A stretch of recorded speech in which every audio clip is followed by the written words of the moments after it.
This is the instructor video for Module 10, Racism, in Week 4. Reading from the article that was in the required reading. The Roma in Central and Eastern Europe were subject to rejection, discrimination, sterilization, and in some cases extermination. For 7 centuries, East European gypsies have languished at the bottom of the social, economic, and political hierarchies. Over those 7 centuries, empires, authoritarian, and totalitarian states have come and gone, but in all of them the Roma occupied the lowest rung on the social scale. Who are the stakeholders and why do they have a vested interest in the Romas? What is the cultural perspective of the Romas and their oppressors? From the article, in both the Habsburg Empire and Austria, anti-Roma prejudices ran very deep. In Austria, by the early 1740s, more restrictions were implemented against the Roma. They promised punishment to anyone who gave them food and renewed earlier threats of deportation. Any Roma who entered the empire would be flogged on the first offense and executed if caught. They were generally accused of the most despicable crimes. In 1782 in Hungary, an entire Romani community was charged with cannibalism, resulting in the execution of 41 before an inquiry revealed that the presumed casualties were actually alive. Make a statement about the ethical dilemma. The dilemma for the Romas might be the need to find a place to live and work in their own way versus the right to live in countries that had governmental policies against their existence in that country. Is it ethical for countries to tell people of a particular color or race or religion that it's not okay to live where they are? What ethical stakeholders do this? What ethical frameworks did the stakeholders use? How do they decide to oppress the Romas? The frameworks used to oppress the Romas would be based on the belief that the Romas were unacceptable, former slaves, thieves, and other beliefs that about these gypsy people. Any of the 5 frameworks studied could be used. For the virtue approach, you might believe that oppressing these gypsies was a good thing to do. For the common good framework, you might think that ridding your country of the gypsies would benefit the country, because they were obviously the lower rung of society. Forms of racism. Individual. Actions of one person. Racism and slavery.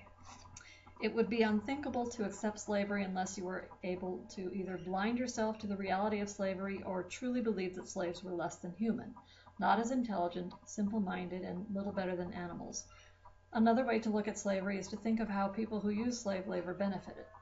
Today's cheap labor, the labor that makes many of our clothes and shoes, is better than slavery sometimes, but continues the exploitation of people who don't have any power. Forms of racism. Institutional. Actions of organized groups of people.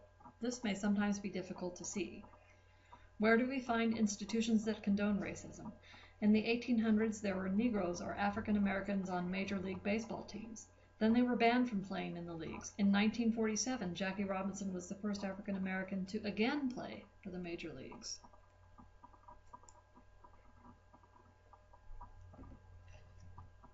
If you look at the statistics from reading, you can see that minorities are disproportionately represented in America's prisons and legal systems, and underrepresented in positions of power in government and corporations. What is an example of overt modern racism? What did you discover from your reading? Check yourself. How often do you make a statement that without intention is a racist statement? Even I, your instructor, has made statements I immediately regretted upon seeing the face of the person to whom I was speaking. I cannot know the experience of someone who has a different perspective than me. I feel safe most of the time, but this is not true if you are a part of the oppressed population anywhere in the world.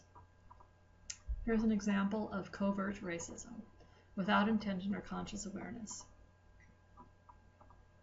where your behavior is actually different than your own belief. Here's a couple of posters, some stereotyped ideas in poster form.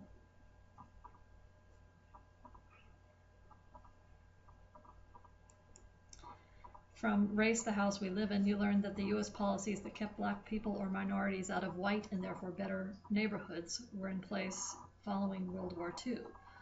Did you know any of this? What law makes such discrimination legal? These are the New York City housing projects in 1977. As a result of not being allowed to move out to suburbia, many minorities ended up living in these kind of housing situations.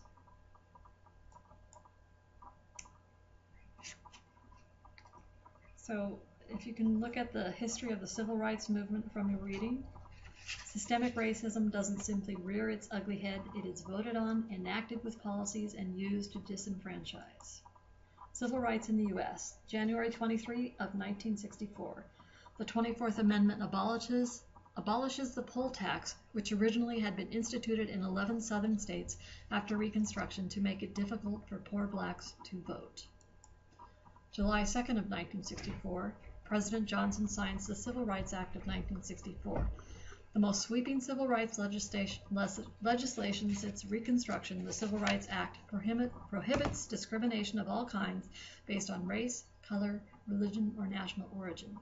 The law also provides the federal government with the powers to enforce desegregation. How many of your parents experienced desegregation within their schools in the 60s and 70s? Ask them. September 24th, 1965. Asserting that civil rights laws alone are not enough to remedy discrimination, President Johnson issues executive order which enforces affirmative action for the first time. It requires government contractors to take affirmative action towards prospective minority employees in all aspects of hiring and employment.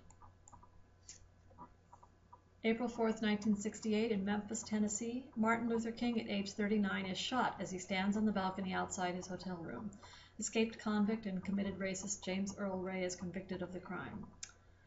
In 1968, I was 10 years old, and I remember my mother being very, very upset and collapsing on the floor and crying when she heard this news.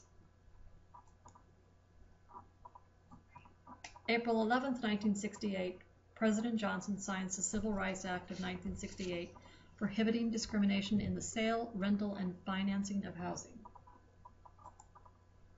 March 22, 1988, overriding President Reagan's veto, Congress in the United States passes the Civil Rights Restoration Act, which expands the reach of non-discrimination laws within private institutions receiving federal funds. November 22nd of 1991.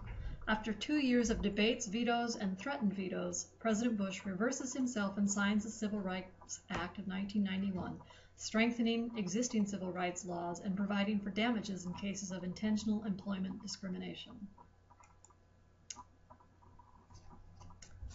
Are you aware of any prejudice you have about another person's race or color? Do people who are different from you make you uncomfortable? If so, what can you do to change your discomfort? Should you get to know that person or avoid them? There's the ethical dilemma. Here's a good example of being colorblind.